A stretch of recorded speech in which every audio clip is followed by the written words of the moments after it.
See, coach is all right. There's coach. All right, Andrew, go ahead. Hey, Coach. The Hey. other night, Clemson had the last play. They got the shot off. You did not guard the inbound. There's kind of a long debate going on in basketball for years. Some coaches believe you should always guard the inbound. Some think that you shouldn't. It's better to have another guy back there defensively. You didn't guard the inbound. What is your philosophy on a situation like that? Well, normally I do like to guard the inbounder, but after Brady scored, there was 3 seconds left. The play that they were running, I can't remember who took it out, but they were going to have momentum towards their basket. And so we had our defender, and I think the defender was Puff, wait around half court just to make sure that nobody got behind any one of our defenders. And so that, from that standpoint, we didn't want anybody to get ahead of our defenders and have the ability to get a good shot off in 3 seconds. That's a lot of time. And so we felt like in that situation, keeping the ball in front of us as opposed to getting behind us was better. But more times than not, I really like putting somebody on the ball. Just in that situation, we tried something different, and I'm glad it worked out. If I could ask a quick follow-up, how often do you work on situational stuff once the season starts? I imagine you get a lot of it in back in October, but once the season starts, how often do you do sort of refreshers on situations like that? We do that a lot. I would say over 50% of our practices, at the end of practice, we work on late game situations and just try to put our guys in positions to make decisions and make plays so that we can talk about it, so that when we are in that situation that we're clear and definitive on what we want to do on both ends of the floor, whether offensively or defensively. Thank you. Ross Martin. Hey, Coach. Obviously, you haven't had Dawson Garcia for the last 6 games, but with that news, he's out for the season. How have you gone about, and how will you go about rotating in Brady and Armando with maybe using Leaky at the 4 and bringing in Puff and Dontrez? How do you go about that rotation to keep your starters fresh at that 4 and 5 spot?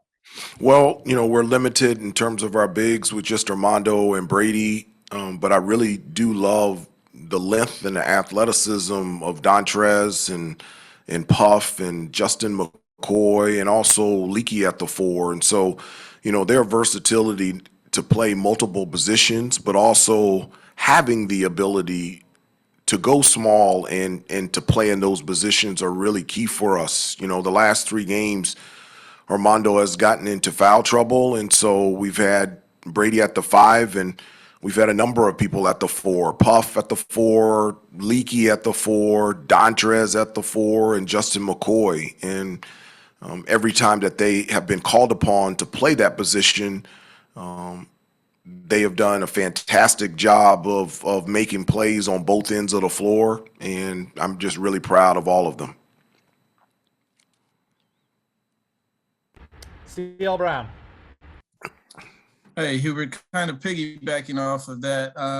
In the first half against Clemson, both Dunn and Styles got in for little bits of time. I was just curious if that's maybe start of a trend where you're trying to get them just a little bit of experience, and first half kind of seems like it lends itself to doing that, or is it really just situational and Florida State could be a totally different circumstance?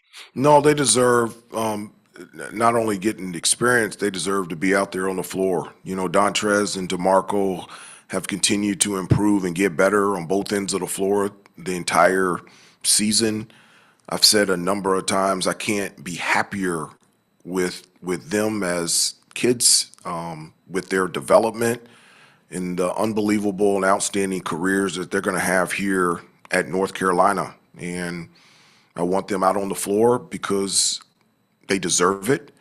It has been earned, and they can really help us out there on the floor. And so whether it's the first half, second half, both halves, 1 minute, 20 minutes, having DeMarco and Dontrez out there on the floor helps us.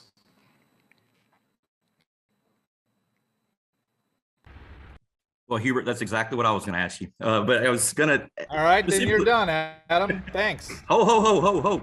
I can adjust. I can shift on the fly here. Well, I was specifically going to ask you about Dontrez, Hubert, and like CL said, like, you got him in there in the first half, and just thinking that since it's mid-February now, obviously it's not November anymore. Do you think that maybe you've gotten to the point with him where he can give you a little bit more, or can you see him giving you a little bit more as you hit the stretch run of the season here?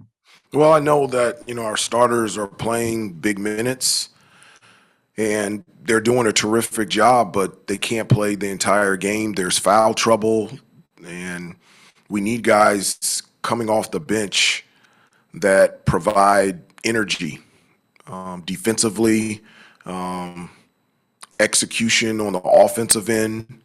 And Dontrez, Justin, DeMarco, Kerwin, and Puff have been given opportunities to do that, and every time that they step on the floor, they give that to our team. And so that's a great benefit for us and for me as a coach to feel comfortable with putting those guys in and knowing that our level of play is going to continue to be at a high level.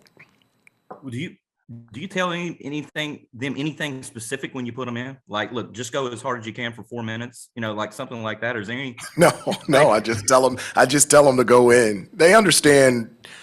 I'm very clear and definitive, and my communication is always direct. I'm not vague. I don't speak in interpretation. So my conversations with them and with the entire team in practice, shoot around, before practice, after practice, before and after shoot around, all the players understand as a team, what we want to do on the floor and where we want to go.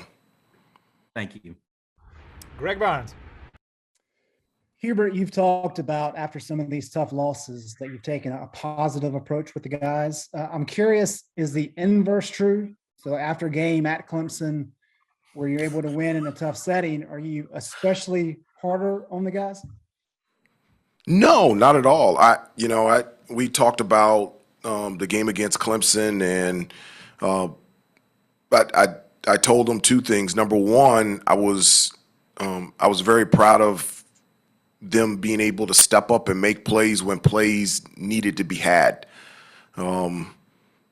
Everybody that stepped on the floor made multiple plays that put ourselves in a position to be successful and to win against a really good Clemson team on the road. And so I complimented them and was very proud of them for those efforts. I also told them that there were situations that we have to change and that it can't happen again. I think I've said this to you guys before. I think a mistake is good when you recognize it, admit it, learn from it, and grow from it.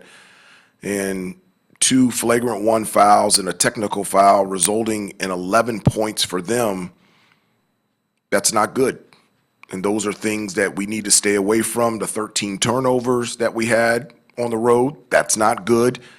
The 52 points that they scored in the second half, that's not good. And putting them at the free throw line where they made 17 of 19 free throws, that's not good. So whether it's a win or a loss, and specifically about this Clemson win, I think there were things to praise them on, and then there was also things that could be teachable moments so that we can move forward and be better in the future. And with regard to how you handle the players, whether it be during a game or after a game or in practice, how much of that during your playing career was how certain coaches reacted to you and approached you, or you seeing how other guys maybe were approached and how it affected them? No, that's the foundation of why I feel like relationships is the most important thing in a coach-player relationship. Is the time spent with each other. I've told you guys this before that I spend a lot of time with these guys on and off the court, and so I can't coach them unless they know me, and they can't play for me unless I know them. And so everybody's different. Everybody responds differently.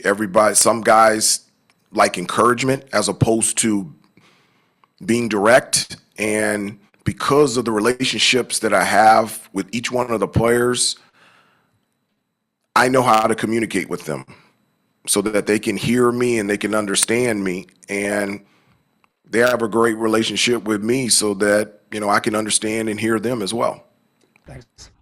All right, Aaron Beard, then we've got time for 2 quick follow-ups, one from Andrew and one from Adam. Go ahead, Aaron. Hey, Hubert. Since we were going down the list of some of the guys developmentally, I was curious about Justin McCoy. What are some areas you've seen from him in terms of practice where he's made some significant growth? And what do you kind of think is the next step for him in terms of what he can offer you guys on the court going forward with Dawson not returning?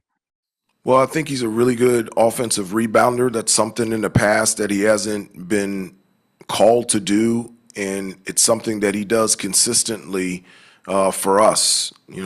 Getting second chance opportunities is something that's important to us. It's always been a foundation piece, and it's something that I believe in. And so Justin, at the small forward and power forward position, brings that second chance opportunity to us on the offensive end. He's also an excellent defensive player that can guard a number of different players out there on the floor, whether it's in the post and in the perimeter, and he has excellent size. So Justin's versatility is something that has helped his team this year and will continue to do so. Adam Smith. Hubert, you picked up a quad 1 win last night without even playing the game when Michigan beat Purdue.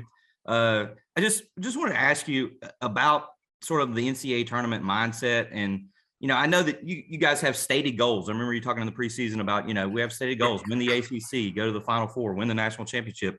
Do you, within those stated goals, do you talk about the tournament that's out there? Do you use that as a carrot? What do you guys discuss that as a team? I don't talk about that at all. I don't know what quad 1 wins, what a quad is. I honestly, I have no idea. I don't look at that stuff. I don't pay attention to that stuff.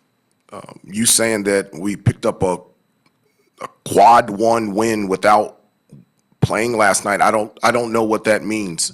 All I know is we play Florida State tomorrow. I know that we play Pittsburgh on Wednesday. I know that we go to Virginia Tech that next Saturday. I know that we play at home against Louisville. Then I know that we go on the road against NC State. Then I know our last home game is Syracuse. And then I know that we go play Duke on the road to end the regular season. And as far as I know, we're going to the ACC tournament in Brooklyn. That's the only thing on my mind. That's the only thing that I'm focused on. And as I said before, and I preach to the players all the time, eliminate the noise and focus on your preparation, your practice, and your play. If you just focus on the process, everything else will take care of itself. And so that's the only thing that I'm thinking about, is for our team to continue to improve and get better every day.